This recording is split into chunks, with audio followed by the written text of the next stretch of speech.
ওয়ালাইকুম। আজকে আপনাদের সাথে একটা ঘটনা শেয়ার করব। ঘটনাটা হচ্ছে আমি এক লোকের সাথে বিকাশ লেনদেন করি। তো যখন লেনদেন করি একেবারে শেষ পর্যায়ে যখন আমি লেনদেন কমপ্লিট কিন্তু আমি তার কাছ থেকে কিছু খরচ পাবো। তো আমি কি করলাম আ পরবর্তী লেনদেনে আমি ওই খরচটা হিসাব করে সম্পূর্ণ খরচটা হিসাব করে আমি তার কাছ থেকে রেখে দেই।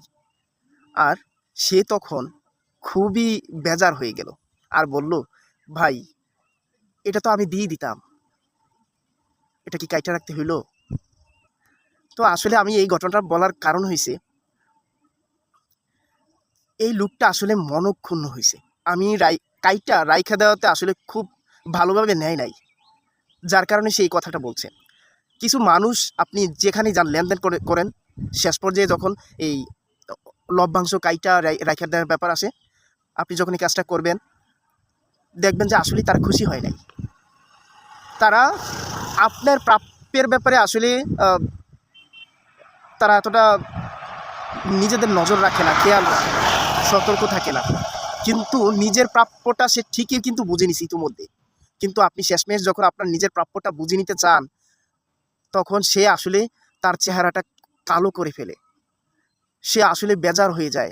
সে মনে করে যে আসলে আ এটা তার প্রাপ্য ছিল। কিন্তু আপনি এটা জোর করে নিয়ে গেছেন। তার মন এটাই বলে। ঠিক আছে? তো আসলে কি এটা বলতে হয় যে ভাই এটা কাইটা রাখলেন? কাইটা রাখা থেকে কি কোনো অপরাধ হইছে? আসলে কি কোনো অপরাধ? এটা তো আমারই প্রাপ্য ছিল। আমি এখান থেকেই রাখি বা আপনি দেন, একই তো কথা হইল। এটা থেকে কোনো ব্যবধান হইল?